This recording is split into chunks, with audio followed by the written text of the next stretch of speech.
Hey guys, so ngayon marami-rami naman yung ititinda natin ngayon. Ito oh, puno siya ngayon. So kailangan naman natin na itinda to. Medyo layo-layo na lalakarin natin. Let's go, nasa Tawagan tayo ngayon kasi nag-deliver tayo ng kutsinta at saka sapin-sapin. Let's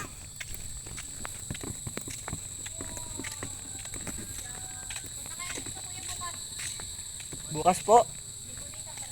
Sige po. Kala ko birthday mo eh. Apo. So ngayon iniimbita tayo sa bukas daw kasi birthday ni ate. Iniimbitahan tayo na pumunta daw tayo bukas ng hapon. Sabi ko nakakaya, hindi ko masyado kilala si ate pero iniimbitahan niya ako. Birthday niya bukas. Mga hapon siguro. Iwan ko makakapunta ako guys. Pero ngayon, tingnan natin. Medyo marami-rami pa rin oh. Kasi wala pa ako nilalakad na malayo. May hinatid pa ako sa akong deliver. So ngayon, simulan natin ang paglalako sa mga suki natin. Kanina kasi may bumili sa akin.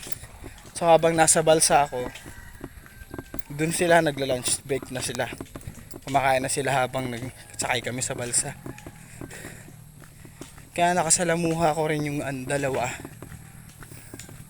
na medyo ka-close ko. Kaya sabi niya kung pwede daw may ititinda rin daw siya, bigyan ko daw siya. Pero sabi ko kay mama kasi yung kakanin na siya. Sa amin kasi yung fishball kikiam lang. Pero minsan kapag rin, pwede rin siya. Sabi ko tawagan ko na lang din siya pag nag-usap na kami ni mama. Pero siguro kung hindi papayag yun.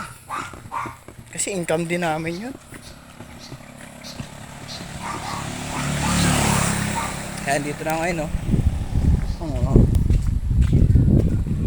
May malaking aso pa. Nasa likod ko oh. Habol. Nakakatakutan ko pa na may mga asong kala dyan. Kala mo bigla ka kagatin, di ba? Pero guys, ang dami ko na dadaanan dito sa kanina, nasa Tawagan ako. Ngayon, nandito naman ako papuntang Pito. Let's go rides lang tayo. Kaya pa naman ang paa. Kaya ito, tuloy-tuloy naman tayo sa gala ko. Medyo wala ako masyadong ngayon, hawak na camera kasi medyo nakangalay na ako. Dalawa kasi yung hawak kong lalagyan. Lagayan ng sauce, tsaka ito lalagayan ng paninda. So andito na ako sa school ng Pito. And makikita nyo naman yung mga naglalarong bata.